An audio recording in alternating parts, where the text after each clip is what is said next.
दोस्तों, हम सभी को यह तो पता ही है कि सभी ग्रह सूर्य के चक्कर लगाते हैं, लेकिन आपने कभी यह सोचा है कि सूर्य किसके चक्कर लगाता है? सूर्य एक ही जगह पर रहता है या चलता रहता है? यह बात आज के वैज्ञानिकों को तो 19वीं शताब्दी में पता चली, लेकिन हमारे ग्रंथों में तो हजारों साल पहले से ही इस बात के संकेत मिलते हैं। दोस्तों, आनंद रामायण के अनुसार जब हनुमान जी छोटे थे और उन्होंने ज्ञान प्राप्त करने की इच्छा की, तो उनकी माता अंजना ने उन्हें सूर्य से शिक्षा प्राप्त करने की सलाह दी। हनुमान जी ने ऐसा ही किया और वे सूर्य देव से शिक्षा प्राप्त करने आसमान में निकल गए। वे सूर्य के पास पहुंचे और उनसे शिक्षा प्रदान करने का अनुग्रह किया। सूर्य देव ने पहले तो कहा कि वो शिक्षा नहीं दे पाएंगे, क्योंकि वे आकाश में लगातार तेज गति के साथ भ्रमण करते रहते हैं।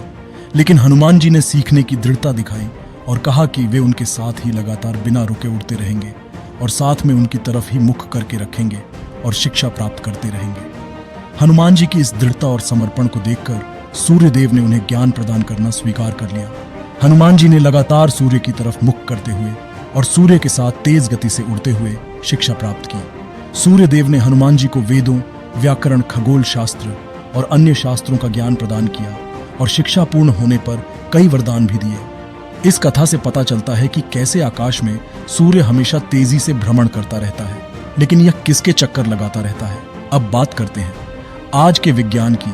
दोस्तों, 8 ग्रह सूरज के लगातार चक्कर लगाते रहते हैं। इनसे बनता है हमारा सोलर सिस्टम। ऐसे बहुत सारे सोलर सिस्टम जब इकट्ठा होते हैं तो बनती है गैलेक्सी।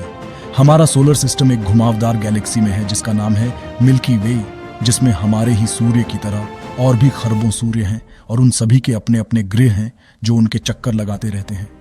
दोस्तों, हमारे सोलर सिस्टम का सूर्य और ये सभी खरबों सूर्य हमारी मिल्की वे गैलेक्सी के सेंटर में स्थित एक विशाल ब्लैक होल जिसका नाम है सैजिटारियस ए स्टार के लगातार चक्कर लगाते रहते हैं। इसका चक्कर लगाते वक्त सूर्य की गति होती है लगभग 220 किलोमीटर प्रति सेकंड और साथ ही हमारे सोलर सिस्टम की भी, जिसमें हमारी पृथ्वी है। इसका पूरा एक चक्कर लगाने में हमारे सूरज को लगते हैं लगभग 25 करोड़ वर्ष।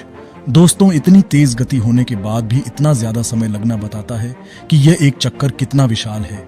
यह ब्लैक होल हमारे सूर्य से लगभग 40 लाख गुना बड़ा है और इसके एक पूरे चक्कर को कहते हैं कॉस्मिक या गैलेक्टिक वर्ष।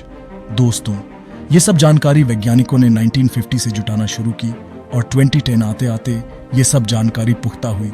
दोस्तों, ब्रह्मांड बहुत विशाल है, हमारी कल्पना से भी परे। अगर वीडियो अच्छी लगी हो तो लाइक और सब्सक्राइब करें IQ चार्ज।